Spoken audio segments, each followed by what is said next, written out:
Great. Well, thank you so much for taking the time to speak with us today.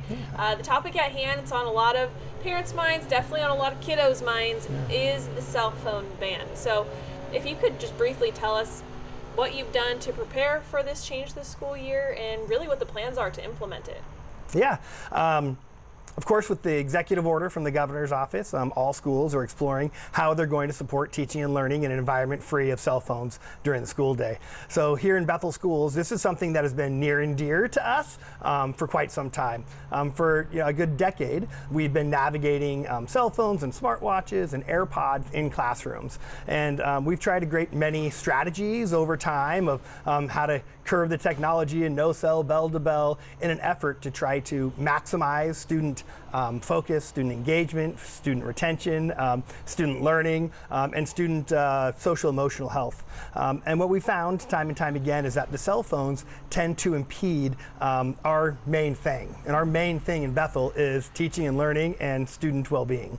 And it's had study after study now show us, as we're the 31st state to make this change, that student academics and student social emotional well-being increase about a month into living the life as a student without technology. And how is that going to be? It's got to be a hard shift. I know you said you already had those rules, bell to bell, they couldn't use the phones. Right. But that means during passing periods, during lunch breaks, that cell phone use was available to them, right?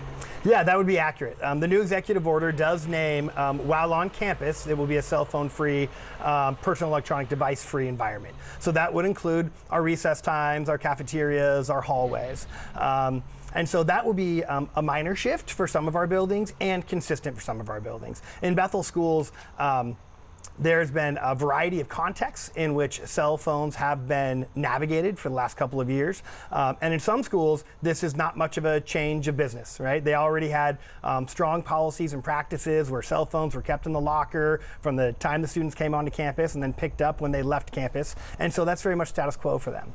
We've got other campuses that may not have lockers, or we're not yet implementing that policy. That is then going to create an opportunity for them to improve and revise those policies to become compliant with A, the executive order, but B, and most importantly, what we know is best for kids and teaching and learning and their mental health, which is 6 hours free with no phones. Yeah, excuse me, I didn't mean to interrupt you there. And you mentioned that some schools have the lockers. That's an easy way to make sure they're secure in an area all day.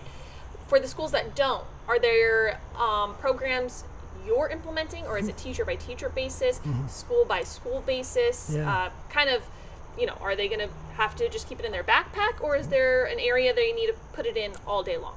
Yeah, we've been working with teachers and community focus groups to explore how do we best do this the way that supports our staff and our parents and our students in a way that is reasonable and viable, that can be consistent and compassionate for the student experience, because like you say, it's a big shift, right?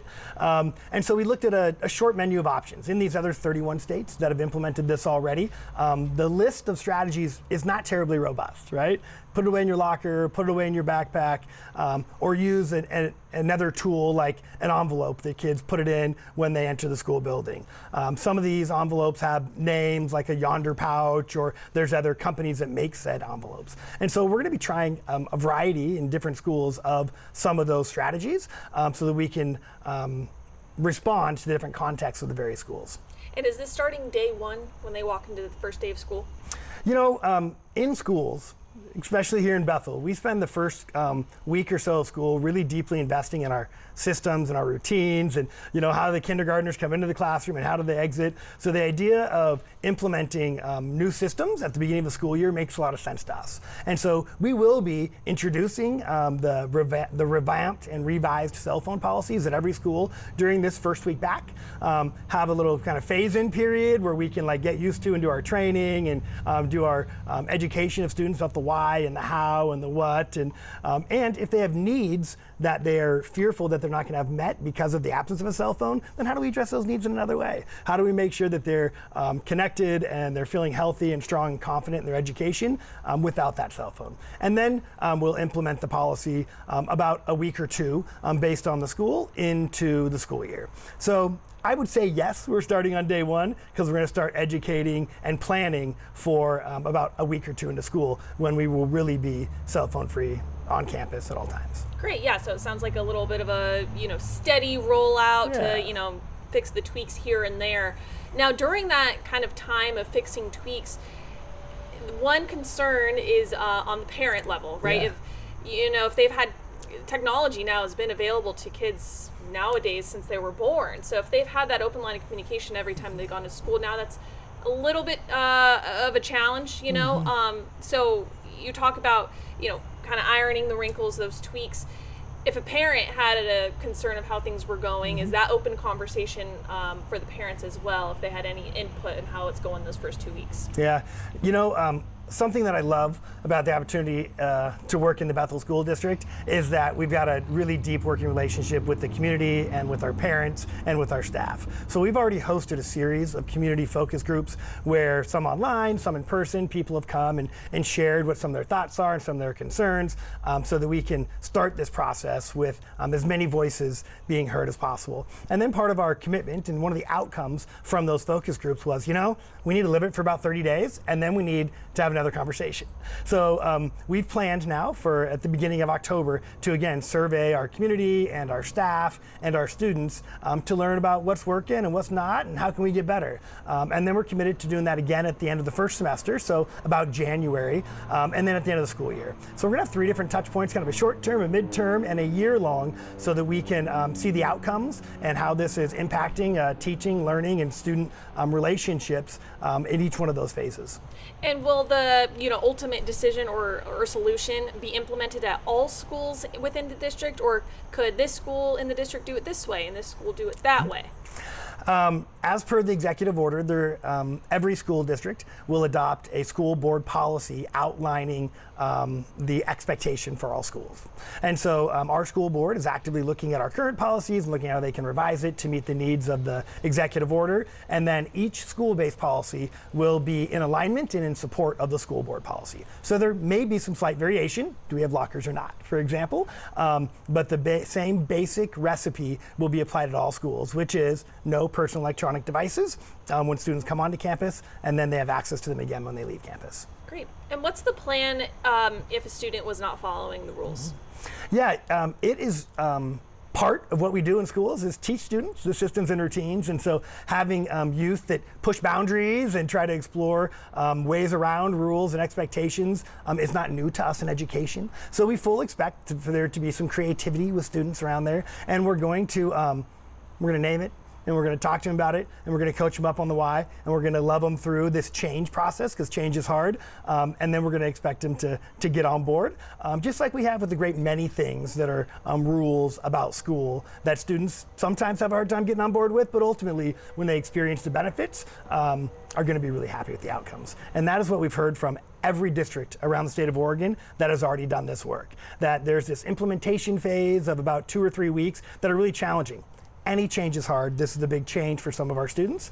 And then weeks 4, 5, and 6, things start to feel really good. And then the weeks after that, students are really excited about their new lived experience and their new relationship with education, with students, with teachers that isn't based on the experience of cell phones. Great. So you would say the disciplinary action or that route, that's also going to not be, it's not a set in stone, this is what's going to happen. It's going to kind of, as it happens, you handle it and kind of iron it out from there. As it happens, we handle it. There's a strong parent connection point here when if a phone is out and we approach it with the student, then we're going to contact home, we're going to work with the parent, we're going to work with the kid, because this home to school relationship is so important for us that we are both supporting the student at home and at school through their education.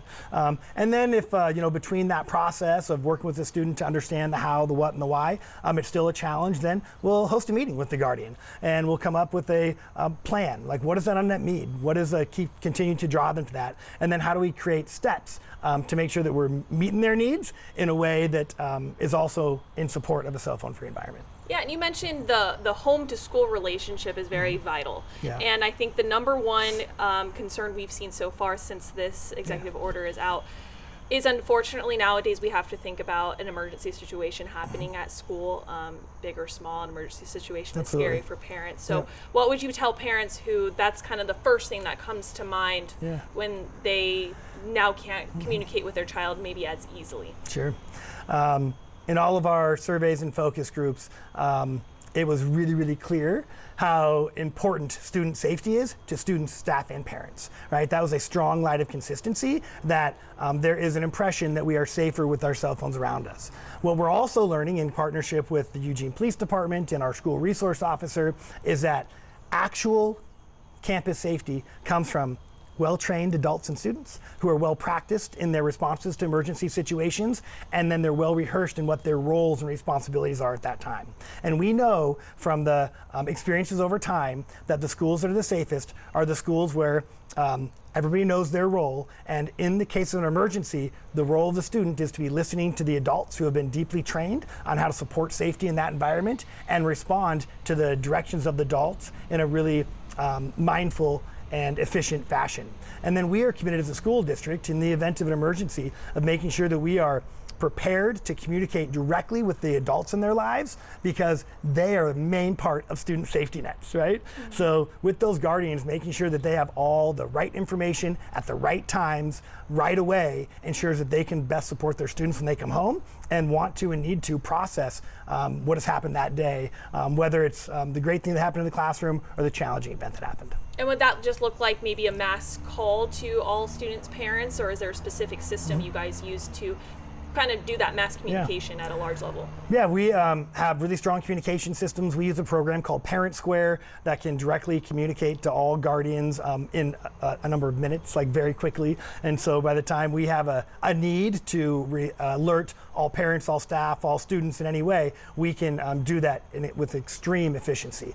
So we want to make sure that we have all the facts and everything ironed out quickly and then communicate effectively. And then in that communication, making sure that we're including in there when our next communication is going to come to you. Right now, this is what we know, we're going to get back to you in 10 minutes. Right now, this is what we know, we're going to get back to you in 10 minutes, or whatever the situation calls for, so that parents have a chance to digest that information and then be looking forward to the next set of information. And you have already been in communication with parents regarding the new change this school year. Does that look like a format of just an email of kind of guidelines, or how have you communicated this summer as we're already approaching the first day of school almost? Yeah, again, this is the time of welcome back to school, and what do we need to know for when the buses are going to arrive, and what do we know about, who our teachers are, and people are really looking forward to the school year and all the new information. And so parents are very well acclimated to learning about the new school year in that way. And so we're being sure to include this change in practice. For some schools, it's a change in practice into that communications. So oftentimes what we hear from parents is, how am I going to let my child know when they've got their dentist appointment? Or how am I going to let them know that, a grandparent's going to pick them up for school instead of me today? So what we're doing is we're including in there what are those communication protocols so that parents can continue to have regular, consistent, reliable communications with their child using our systems of support, and we're confident that we can serve them in that way. Great. Is there, let me think here, is there something maybe I didn't ask that you wanted to cover? No, I think you did a great job. I guess we just keep coming back to, as we're working with parents and staff and students, how important it is that we, as we always do in Bethel, is work together as a team. And we come together to support students. And some students are going to have different emotional responses to this big change in their lived experience with schools. And, like you say, our students today have not necessarily experienced school free of phones before.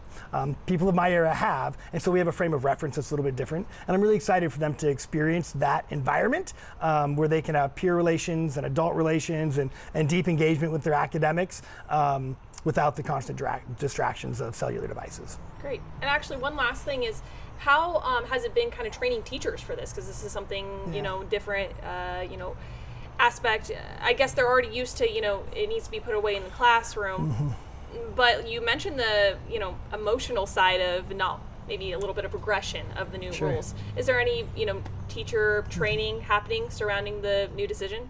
Yeah, this week is our teacher in service week. So at each and every school, they're reinforcing what the policies are and what the new ones are, including the cell phone expectations. And they've been met with great levels of support. When we surveyed the teachers beforehand, 94% of teachers reported they were very concerned about the impact of cell phones on students' mental health and academic performances. So it's been met with a great enthusiasm because our teachers care so deeply about the success of their students and the well-being of their students, and they're seeing the impact this is having in both realms. So they, at a 94% rate, are extremely excited to see this environment end schools without cell phones. And you mentioned the academic success that could come from this decision. Is there a way you can measure that to see if the students are progressing in that forward motion that you mentioned? Yeah, absolutely. We've got lots of literacy and mathematics and science measures in Bethel School District that we'll be watching closely to see the impact here. As we look at the other districts and other states, they're seeing about a 6% increase on state tests in the first year after implementation. And that's statistically relevant, right? Have a 6% jump. And in letter grades, they're seeing about a lettered grade jump because of the level of distraction that happens academically. So we're excited for our students to be able to have more access to meaningful, relevant curriculum in a way that helps their academic performance. Great.